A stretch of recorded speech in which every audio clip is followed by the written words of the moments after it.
wabarakatuh. Selamat pagi anak-anak. Selamat pagi, Bu. Bagaimana kabarnya hari ini? Alhamdulillah, luar biasa. Allahu Akbar. Sebelum kita memulai pembelajaran pada pagi hari ini, alangkah baiknya kita baca basmalah terlebih dahulu. Bismillahirrahmanirrahim. Oke, Ibu absensi terlebih dahulu ya. Siapa yang tidak berangkat hari ini? Nova. Kenapa Nova? Itu. Muca. Iya. Oke. Nah, hari ini kita akan belajar tentang apa? Ada yang tahu? Tentang apa ya? Nggak tahu, Bu. Hari ini kita akan belajar tentang cerita rakyat. Iya. Ada tujuan pembelajaran pada hari ini yaitu setelah mengikuti pembelajaran, peserta didik diharapkan mampu menjelaskan pengertian cerita rakyat, menyebutkan ciri-ciri cerita rakyat, menjelaskan manfaat cerita rakyat, menyebutkan tokoh-tokoh dalam cerita Timun Emas, dan menyebutkan pesan moral dalam cerita Timun Emas. Nah, selanjutnya ada pengertian cerita rakyat. Ada yang tahu? Enggak, Bu. Cerita rakyat, cerita tradisional, sing wis ana wiwit jaman biyen lan diwarisake kanthi lisan saka generasi menyang generasi. Cerita rakyat biasanya nyritake asal usul sawijining panggonan, kedadian utawa tokoh-tokoh tertentu lan ngandhut pimulang becik kanggo urip saben dina. Ada ciri-ciri cerita rakyat. Yang pertama itu diwariskan secara turun-temurun. Yang kedua, menggunakan bahasa yang sederhana. Dan yang ketiga, memiliki tokoh dan alur cerita. Yang keempat, mengandung pesan moral. Dan yang kelima, pengarangnya tidak diketahui. Cerita rakyat. Ayo dibaca dan nilai yang pertama. Sebagai hiburan, cerita rakyat dapat menghibur pembaca atau pendengarnya melalui kisah yang menarik. Yang kedua, mengenalkan budaya daerah. Cerita rakyat mengenalkan adat, kebiasaan, dan budaya masyarakat di suatu daerah. Yang ketiga, menanamkan nilai karakter. Cerita rakyat mengajarkan sikap jujur, berani, disiplin, bertanggung jawab, dan suka menolong. Selanjutnya yaitu menambah wawasan. Melalui cerita rakyat, kita dapat mengetahui berbagai kisah dari daerah lain.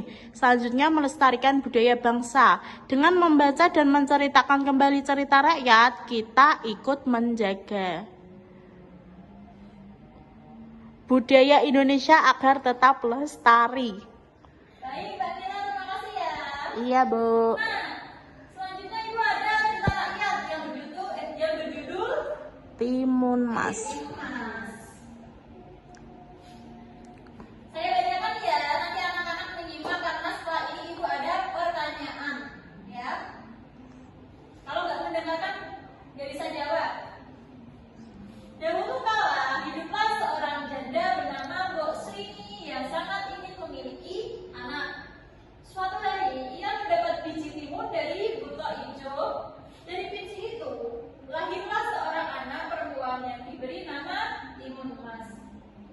Ketika Timun Emas sudah dewasa, buto ijo datang untuk mengambilnya. Timun Emas melarikan diri sambil melemparkan benda-benda ajaib pemberian seorang pertama yaitu biji timun, jarum, garam, dan terasi. Benda-benda tersebut berubah menjadi rintangan sehingga buto ijo tidak mengejarnya, tidak dapat mengejarnya. Akhirnya buto ijo kalah dan Timun Emas berhasil selamat. Timun Emas pun hidup bahagia bersama Mbok Srini. Sekarang Ibu ada pertanyaan. Siapa yang bisa menjawab? Kalau tadi minyak pasti bisa menjawab dong. Yang pertama ada siapa nama Ibu Timun Emas? Tadi siapa yo? Mbok Srini. Oke, betul. Nama Ibu Timun Emas yaitu Mbok Srini. Yang kedua ada siapa yang ingin mengambil Timun Emas? Buto ijo. Iya, yang ingin mengambil Timun Emas itu buto ijo. Yang ketiga ada benda apa saja yang dilemparkan Timun Emas saat dikejar buto ijo? Ada yang masih ingat apa? biji garam, biji timun, jarum. Yang keempat ada bagaimana arti cerita Timun Mas? Timun Mas hidup bahagia bersama Mbok Sreni. Mas bahagia bersama Timun Mas hidup bahagia bersama Bu Srini. Yang kelima ada apa pesan moral yang dapat kita ambil dari cerita Timun Mas? Jangan mudah menyerah. Itu juga bisa ya, karena kan dia melawan buta hijau tidak Menyerah. menyerah ya. Ya. Timun Mas. Karena mungkin itu saja ya pembelajaran kita pada pagi hari ini. Semoga bermanfaat bagi kita semua. Sebelum kita tutup, apa baiknya kita baca hamdalah bersama. Alhamdulillahirabbil alamin.